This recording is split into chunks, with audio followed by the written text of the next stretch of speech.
So hello and welcome to my series Unveiling the Secrets of Executive Presence. As a certified image professional and in my business Style for Life, I have the good fortune to work with some of Australia's most influential women who are committed to making a difference in the world and are not afraid to showcase their strength and courage with a powerful visual brand. These women appreciate that an authentic image makes them even more credible, confident, and impressive than they appear on paper. But as an ambitious woman, the journey to the C-suite can often be filled with insecurity, fear, judgment, and second-guessing all around whether your executive presence and gravitas is going to be enough. Executive presence is one of the most important skills for success in business, and it's also one of the most least understood, which is why I wanted to start this series. Unveiling the Secrets of Executive Presence provides insights into how to develop and use executive presence as a powerful tool for career advancement through interviews with some of the most accomplished women in Australia. These women are highly respected leaders in their fields who concur that executive presence is a skill that should be learned and mastered to make a very real difference, and they share how to use it to achieve success both personally and professionally and what executive presence has meant for them. So today I have the pleasure of talking to Michelle Blicavs. Michelle is a CEO and certified association executive, one of the first in Australia to achieve this.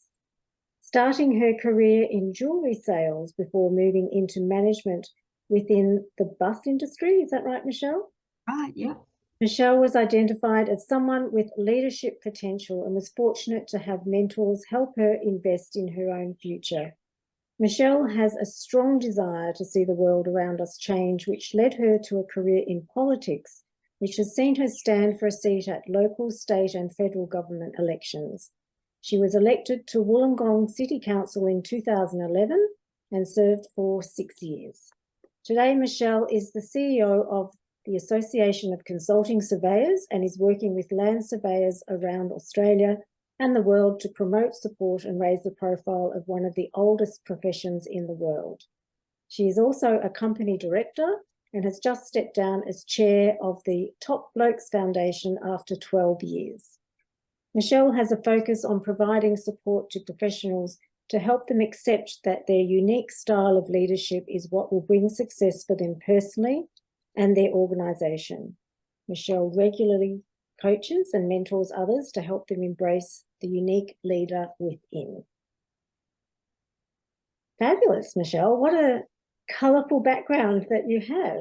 Yes, well, you never quite know where your career is going to take you, and it's fascinating working with, kids who finish high school, and we sort of put so much pressure on them to think about where you want to end up in life. And I don't think anybody ever knows where they're actually going to end up in life. And so certainly for me, it's been quite the journey, and I've gone on all sorts of different paths along that journey, and it's been a roller coaster, but it's been a fun roller coaster.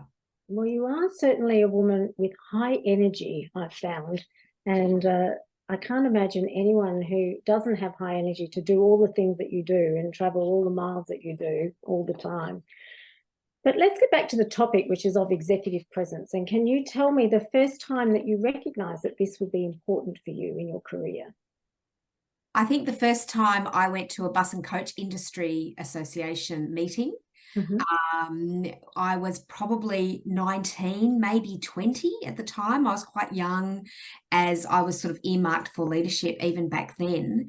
And we went to this meeting, my boss and I, and she was a woman. She was one of two managing directors in the bus industry in those days. That was the early 90s. And I was like the third woman in the room, and everybody else was a man. And they all had easy. It's so easy for men, suit, tie, pair of shoes, whatever, change the shirt for color or tie, and it was like, oh, I need to think about what I wear, because I worked in a bus depot. And in a bus, buses are reasonably dirty sorts of things generally. And so, we didn't dress up. It was an old house that was greasy and grimy and all of that. And then I had to go to these functions. And then after the bus industry, I'd have to go to a meeting in the government office, with the department.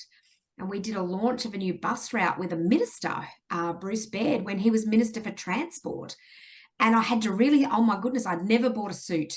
And I'd never sort of thought that I actually was presenting myself as a professional in this space. And if I didn't want to be asked to get the tea and coffee, and, because I was the ops manager at the time we launched the new bus route in Cherrybrook. Mm. And, he looked at me, the minister looked at me like I was a secretary. When I would go to the association things, they would treat me like I was the secretary. Now, I had been a secretary, I had worked my way up, but I really recognised that I need to look and appear and come across quite differently. I needed a whole new level of confidence if I was going to go into this room that I just think is not something that men have to experience. I mean, they do, obviously, when you get up and speak and all those sorts of things, but I just feel it's certainly different for women, or it has been through my career. Interesting. I think a lot of women could probably concur with you about the whole secretary thing, about being looked upon as a junior or someone that's, doesn't carry weight to the table or has anything of value to add. So I think especially when you're young, I was very young. So I worked there until I was 30. So I was general manager by the time I was 26. So that's quite young to be a general manager of a bus company with a fleet of 100 and a staff of 100. So I was quite young in and of myself. And I think that, I had to really step up so that I wasn't seen as the junior. Also, when you work your way up in an organisation, if you do start at the bottom and you work your way through, I think it does take some time for people to, accept that actually you're in a different role. And what that looks like. So, which is why I now work so much with a lot of young people who are looking to step up into their career, and they don't want to wait until they're 35 or 40 to have a leadership position. Well, that's fabulous. So what were some of the specific strategies that you used to amplify your existence or your presence way back then? Early on, I did a Toastmasters course because, of course, one of the things was about speaking. You can't and ah, and you need to have confidence in your approach. And I did a Speechcraft, one of their early courses, and it was fabulous. In fact, I found my speech notes not long ago because now I teach public speaking, which is really interesting. But then I had no idea how to talk to leaders, how to talk to ministers. I mean, this is a fun fact, everybody. Ministers and politicians are just ordinary people like us who just happen to get so many votes that they got in. There's actually no qualification to be a politician. Anybody can be elected, and often anybody is, and that's the problem. Yeah. Let's not go there. Let's not go there. That's a whole other webinar. But I was scared to talk to these ministers and these government officials who were going to decide our future in our company. And so I needed to get a level of confidence. And I found Toastmasters to be so amazingly helpful for me. And it helped lift my own confidence in who I was as a person and how I spoke to people. And I think that really helped shape my early career. The other one was the woman that I worked for, Nadine. We're still great friends, and I still consider her a mentor in my life. She took me everywhere with her. So the reason I could step up into management so young and so early was because she had trained me, but she didn't say, here's a course to go to, or, those sorts of things. She actually just took me alongside her. And it's one of the things now when I'm coaching leaders, I say to them, don't lunch alone. Don't go to meetings alone. Take somebody within your team with you, particularly somebody that you want to train up, that you see potential in, because that's where they will learn. They will learn more from you than they will from others. So I think they were the two real keys that helped me understand and grow confidence in myself to help me step up to those next levels. I agree. There's nothing better than learning the ropes from someone who's trodden that path before you. I know years ago when I was in the corporate space and I went to work for a blue chip global organization in a sales capacity, and it was just being able to actually go with the person and learn from them. You learnt the dialogue, you learnt the way they conducted business, and then you could put your own stamp on it then. But if I was to be thrown out on my own, I think it would have been a very different thing, and no different to starting my own business. I remember when I thought, gosh, now I appreciate how valuable that was to have had that period of time spending it with someone else, because when you're out there on your own, you've got no one to set the benchmark and sort of look at the gauge as to, well, how well am I going and have I got this right? It's all up to you. And I think people don't train others, or they don't want to invest the time, because everybody's time poor. It doesn't matter what field you work in, everybody is time poor. And so Mm. we don't invest the time in those that work with us, but to our detriment. And people say, well, but then if I train them up so well, they might leave. Again, saying if you don't train them, they might stay and you'll be stuck with them as they are. So I think it's always worthwhile training people up, taking them forward. I say to my team all the time, I have no expectation that they will stay with me forever. I hope that they will go on to do more amazing things than they can do working for us. Mm. I think that that's something, I think we have to hold them close, but not too close that they can't be free to be where they need to be in their own careers. That's a really good way of thinking about it. And I have heard that before, that people are reluctant to invest in younger people in the organisation for fear of them being all trained up. You've invested in them, you've done all sorts of things, and then they just go away and leave. Mm. But there's another thing to be said about doing that, because if you have gone to the trouble of investing in them and taking a vested interest in them, then I think it's about what goes around comes around. And I think eventually down the track, you do get that back somehow. That's Well, and also, I wholeheartedly agree. Look, I'm a referee for lots and lots of people who've worked for me in the past. And I have people that I worked with 10 years ago that still list me as their referee. And they're off doing amazing things. But then I have others that come back to me and say, oh, you don't have any jobs going. Can I come back and work for you? So there is something about being a good employer. And we have this employer of choice and all that sort of stuff. But I think investing in your team, I've got one of my team now that I'm going to get executive coaching for. I could coach her, sure. I do that for everybody, but there's something about having somebody external to you coming in and coaching that really provides that great input. And, she'll go on and do great things. I agree. Look, I'll let you in on the secret. Years ago, I actually took over or purchased a rundown beauty salon down here on the peninsula, and some of the staff that I've had, or that I took on in that capacity, have actually gone on to open up their own businesses and are doing extremely well, but not without seeking advice and mentoring from me as to how to go about doing it. And I'm talking 10 years ago. So I do sort of take that as a compliment, Absolutely. that I'm doing something right. Yeah, absolutely. I mean, you mentioned that I was chair of the Top Blokes Foundation. Well, I joined the Top Blokes Foundation 12 years ago when the then 19-year-old managing director, who'd had this dream for this amazing organisation that focuses on helping young men become all that they can be and their health and well-being and so on. And we were just this tiny little organisation in Wollongong. And when I left 12 years later, the managing director has been the Young New South Wales Australian of the Year. She's won multiple awards. She's been on the cover of the AICD magazine, company directors. And we've expanded from one local government area to 35 local government areas up and down New South Wales into Queensland, with inquiries internationally about what we can do. So she has gone on. I mean, I watched her get married. I've watched her have kids, but I've seen her expand in and of herself. And whilst I've never won any accolades, she has won multiple accolades. And if my mentoring and support to her, has helped her do that, she will go on to be amazing. Even like now that she can't win all the young awards because she's reached that age gap, she'll win the adult ones now. And that's fabulous. And that's absolutely, why I do what I do.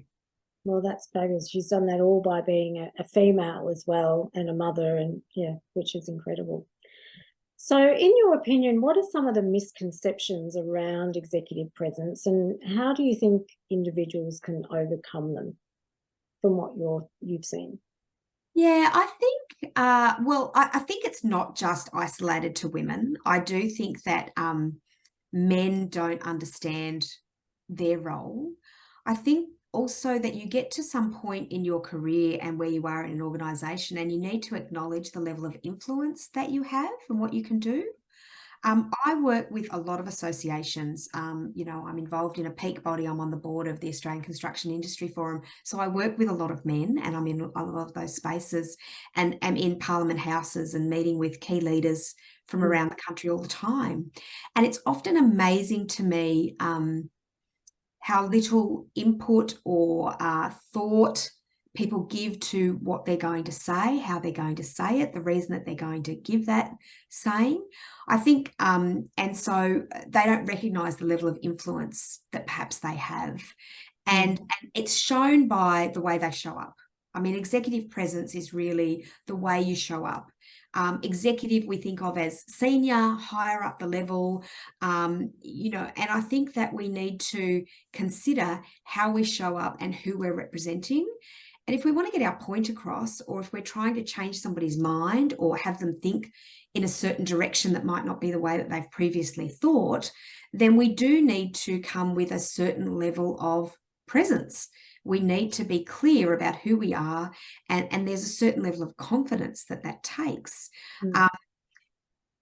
Some might say it's pushy. I don't know. But, often they'll throw out when you have these meetings and they'll say, does anybody have any questions? And everybody just sort of sits back and they're like, I wouldn't want to be first. That would be I'm always first to ask a question, because firstly, once you get rolling, you might not get a say in the, because they'll run out of time.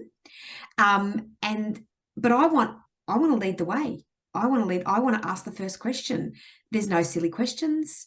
But the worst they could say is, no, that's not right. Okay, well then please enlighten me about how I'm wrong. And I've got no problem with that, Usually I'm never wrong, of course. But, I think you have to be, executive presence is be present, be there and show leadership and recognize the level of influence that you can have in any given situation. And that's where I see leaders often go wrong, and they wait and they wait and they wait for somebody else to take the lead. Well, when you're in a room of leaders, who's to say that one leader is more important than the other? Well, there's nothing. And I'm always of the view that, asking the question might be a question someone else wants to ask, but may not feel confident enough to ask that question, but you get the answer. And so that allows you to go on and have more meaningful discussions. So, yeah, it's interesting, isn't it, how sometimes people stand back. I think sometimes that stems from when you were a child and how outgoing you were as a child and what you experienced through your school life and then your early career as to, have you been in that situation where you've been encouraged to step out, step up, have a voice, say something. But, there's a lot that goes into that whole scenario of you being in a room full of leaders, feeling that you have the confidence, feeling that what you can contribute is going to be worthy enough. I know for some people it's very intimidating. Well, it's leaders and peers, isn't it? As you said, it goes back to when we were in the playground or in the yard and we weren't picked for sport or whatever the case might be. And, in school, nobody wanted to raise their hand because you were always talked about as being, a teacher's pet and all those sorts of things. And for some reason, we carry that into our professional life. And we're sitting around a table with our peers. It could just be in our own workplace. And, the boss says, has anybody got any questions? Or let's, and it can be a challenge for somebody to say, and then the person who always speaks up first and asks the question like me is seen as, they're the noisy one and they're the outgoing one. And as you say, it's a leadership thing, I think, to pick people and to identify those who are not speaking up. Some of it's got to do with personality. And I teach Patrick Lencioni's Working Genius, 6 Types of Working Genius. And the fact is there are wanderers out there who like to think for some time about a question before they ask it. And sometimes in these forums and sometimes in these spaces, you don't have that much time. So you need to just get it out there and you need to have confidence in and of who you are.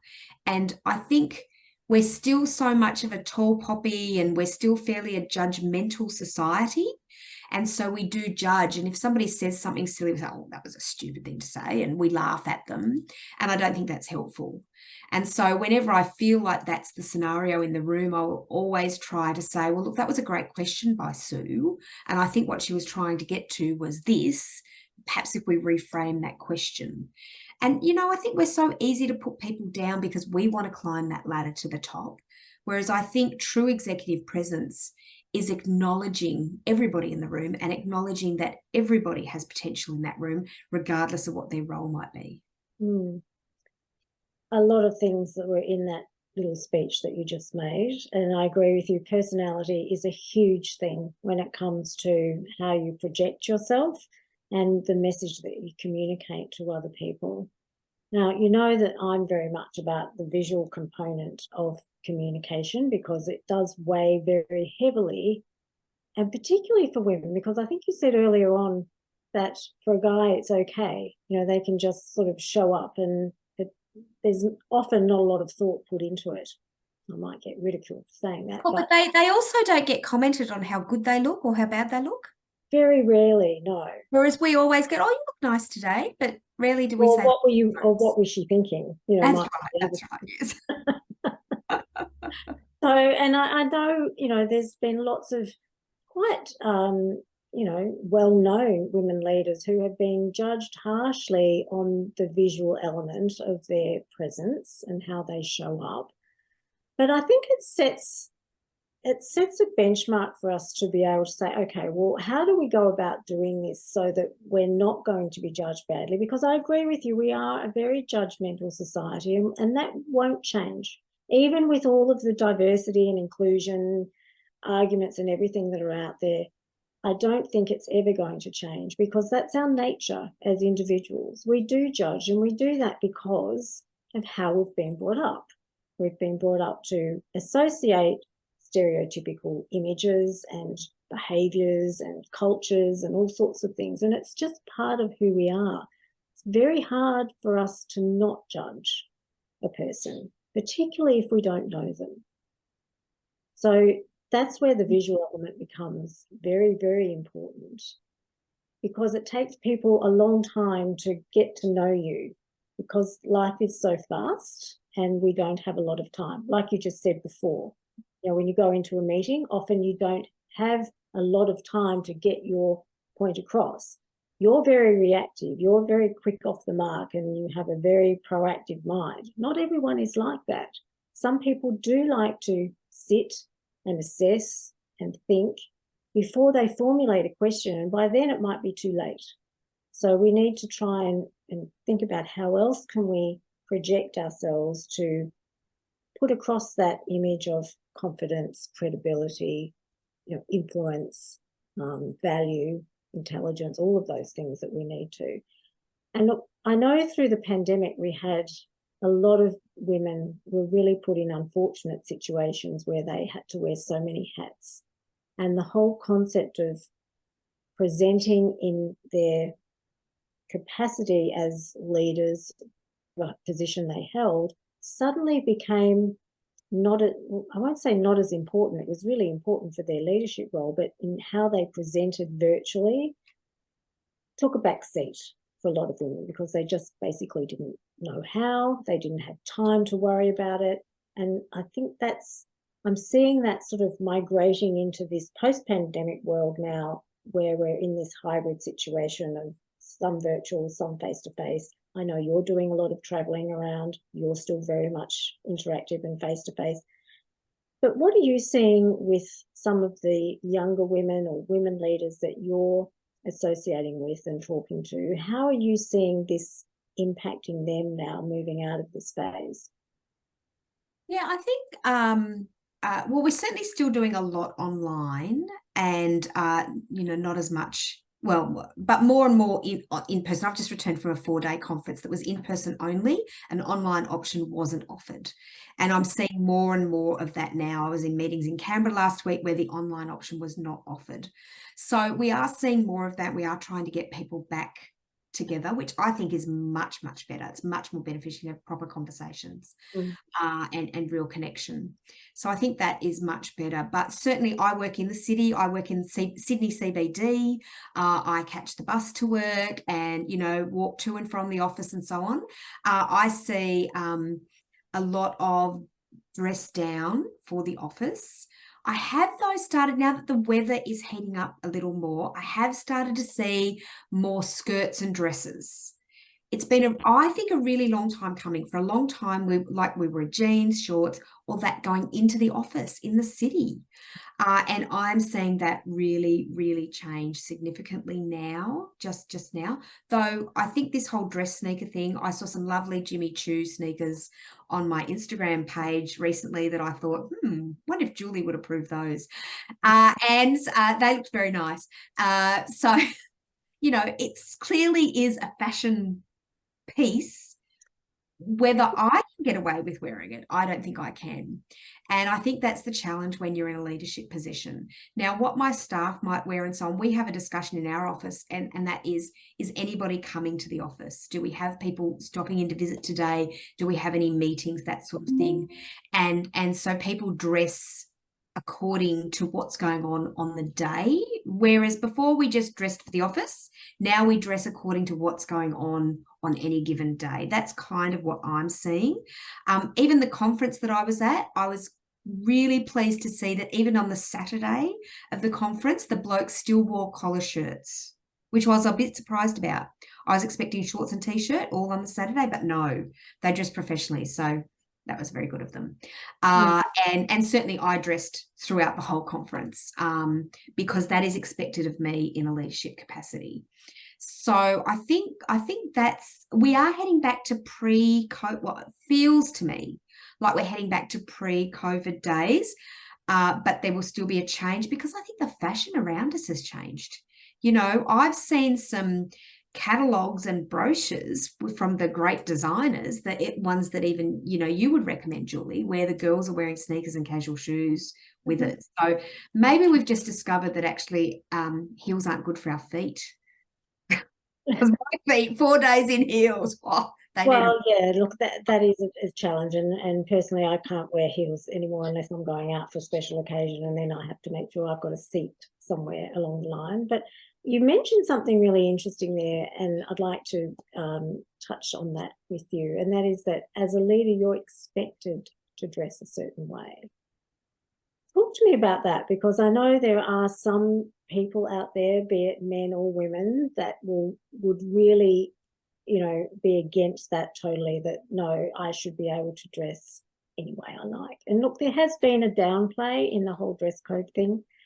COVID was the cause of that, and what's happening coming out of that is it's still very much in the air as to which way it's going to go. I know comfort is one of the things, though, that tends to sort of rule a lot of people's dress code. Well, look, I mean, I certainly believe and I teach that people should be unique and they should be themselves, and you should be comfortable being yourself. But the fact is that you get to a certain point in your career and people look to you. You do become an influencer. And I don't mean an Instagram influencer with thousands of followers. I mean that people look to you for guidance. They look to you for, future direction and so on. And to me, that means that you do really need to play a part. I mean, when I go to meetings, and I see some people, particularly, I think I notice it in women, because as I said, I think men just have to wear a suit and they're okay, really. And it doesn't matter how cheap the suit is, because most of us don't know. But for women, it can be clearly noticeable if you're wearing a jumper over a pair of jeans and a boot, boots, or even a pair of pants and boots. And Julie, I love boots that might not be considered corporate style. I have some fabulous boots that I bought in New Zealand that I wear all the time that are not corporate at all, but they are my unique approach. And they go with some pants that I wear, and the top of me still is okay with a jacket. So I'm not a huge fan of jackets. Julie has struggled to get me into jackets, but that doesn't mean that I can't look professional without that. And I think that there's a level of professionalism, there's a level of influence, and there's a level of people looking to you. And I don't think that it's okay. And I know in the IT sector and the gig economy, whatever, you can get away with jeans and t-shirts and all those sorts of things, but that doesn't mean you can wear a ratty t-shirt.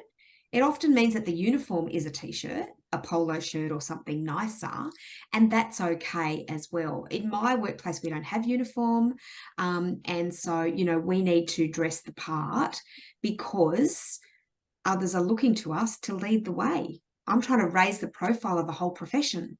I can't do that in jeans and sneakers.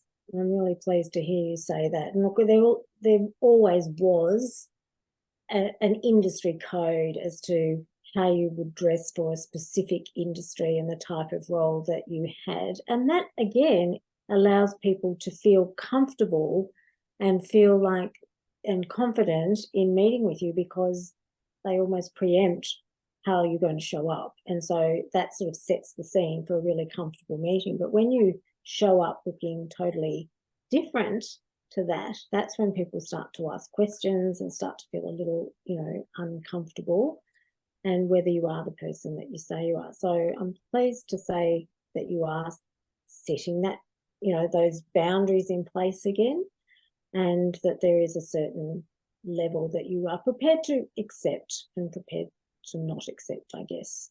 Well, and Julie, I've followed you for a very long time. I think we met many, many years ago before I was a counsellor, actually, in Wollongong when you spoke at a Women on Boards event, I believe. And so I've been very conscious of this throughout my career, but have not paid as much attention as I should. And I distinctly remember going to a meeting that was very shortly after COVID in Canberra at Parliament House, and remember looking around at others and thinking, I do not look the part for who I am representing, what my role is here. Despite how small the profession that I represent is, I did not look the part, and I would not get them where they need to be if I continue to go dressed like this. And that was when I reached out to you. And now I get lots of comments about, my outfits, how great I look. But more importantly, I have the confidence. I have much more confidence in who I am, where I'm going, what I'm saying, and it's really lifted my whole persona to a whole nother level, to the point where my company is expanding nationally and internationally, and has recognition that I just don't think I would have had 12 months ago. Well, that delights me to hear you say that, but herein is the power of how you present and how that can really influence where you take that. And it's your personal brand, but it's also, you're representing a body in an organization. So in your career, which is quite colourful, how have you seen this whole concept play out for you in your career? I mean, you've sort of said a little bit of it just now, but yeah, have you found that there's been a progression in your understanding of this throughout your career? Yes, certainly there has. I mean, I remember when I was getting involved in politics and started running for the seat of Wollongong, and I would have to go with Barry O'Farrell and Gladys Berejiklian and some of these high profile potential leaders, because they weren't elected then. What we know now, have set New South Wales on a pretty good run. And I would go with them, and I'm like, I have nothing to wear. What do I wear? Where do I go to get these things? And so, I would get a suit because I thought that was expected. And I suppose one of the key things that I've learned in this is that you can still be you, but you need to understand, because I was so uncomfortable in the suits. Like, I would buy a suit and I would wear a suit, and I was so uncomfortable, and I would do media spots in the suit and I wasn't comfortable. So I think one of the things that I've learned along the journey is that, I've moved from jeans and t-shirts that I wore at the bus company to, more appropriate outfits. But I've learned that I need to be comfortable in what I'm wearing. And I don't just mean the shoes, I need to feel like, and Authentic. yeah, they need to be me. And if I'm not wearing me, then I can't be me.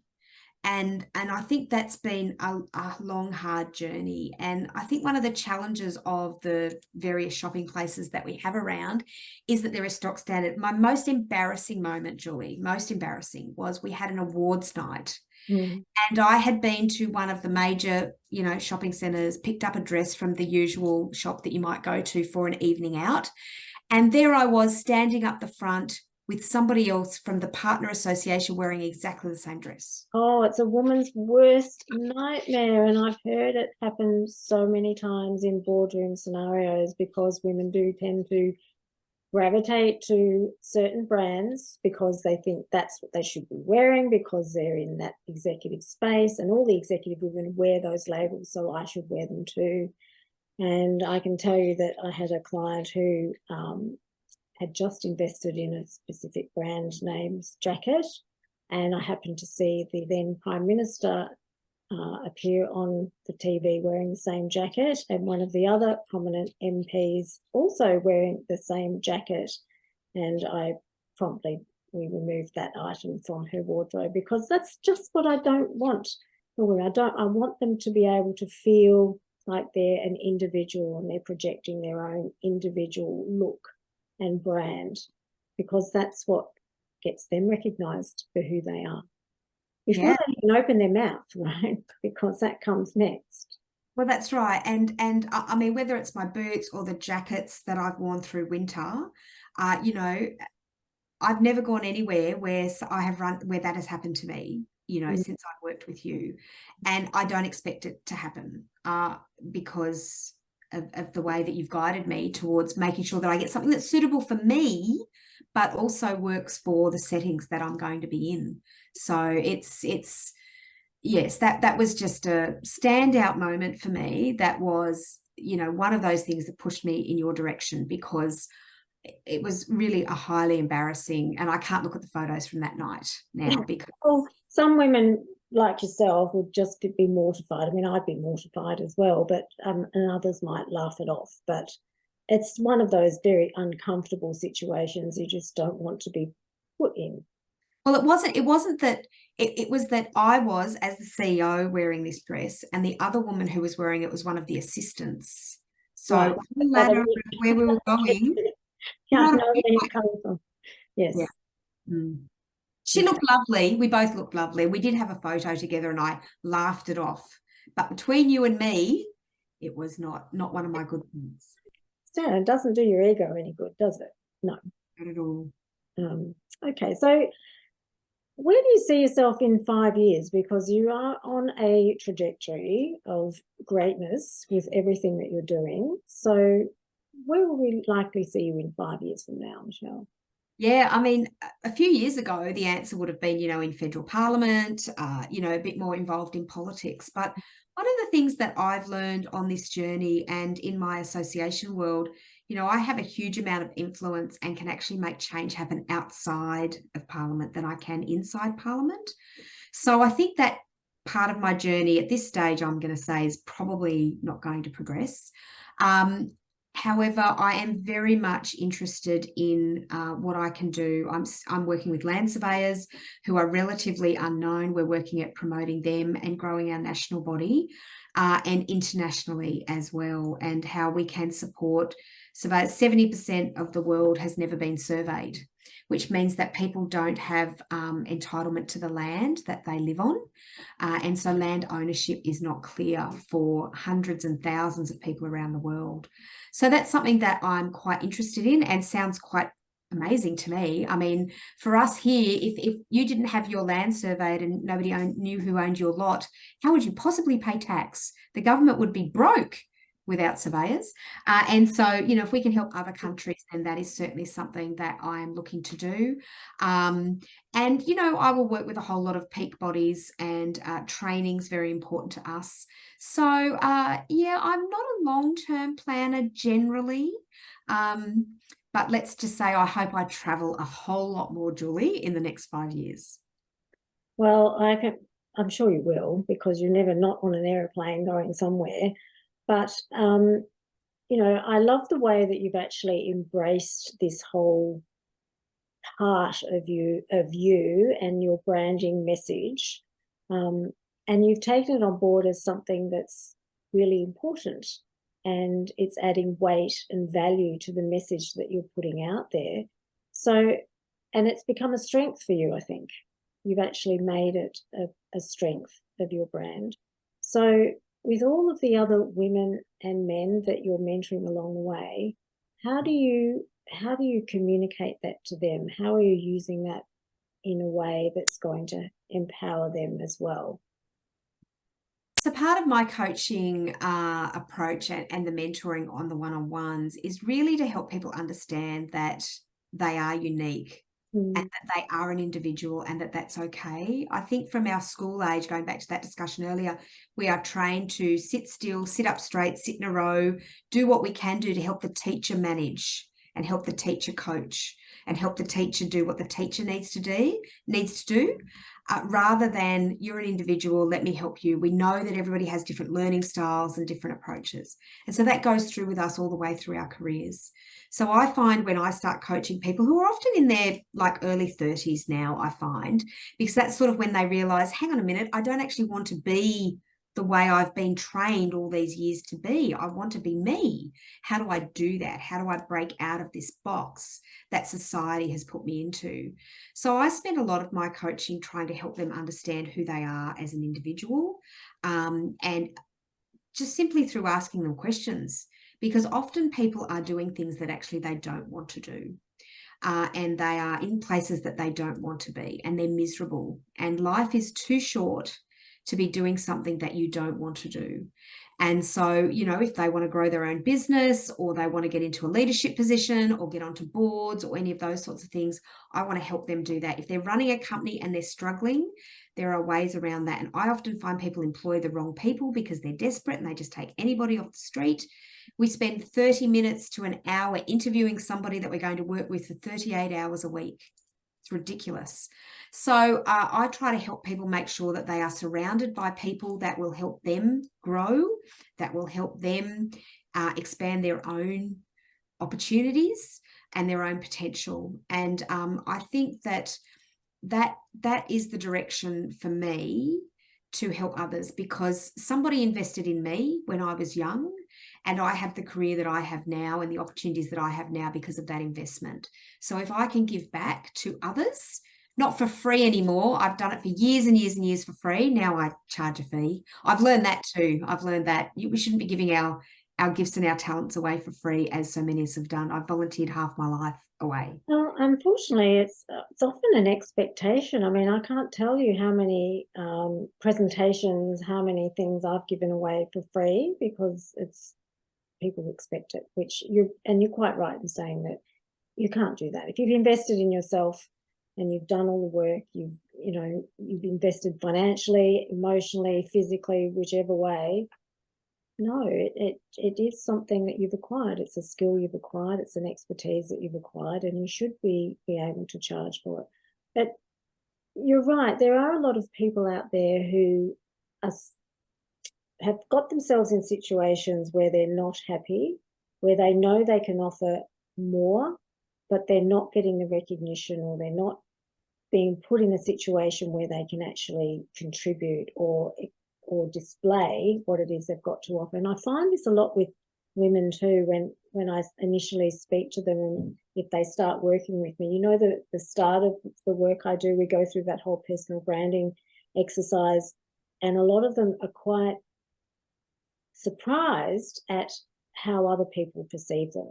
And that then channels them down a journey of rediscovery, where they have some incredible aha moments and like, I actually feel I could go off and do this. And I've had many women that have actually even stopped the careers they're in and have gone on to do other things, because doors have been opened because of how they now present themselves as to how they used to present themselves, where they weren't being recognised, and now all of a sudden they are.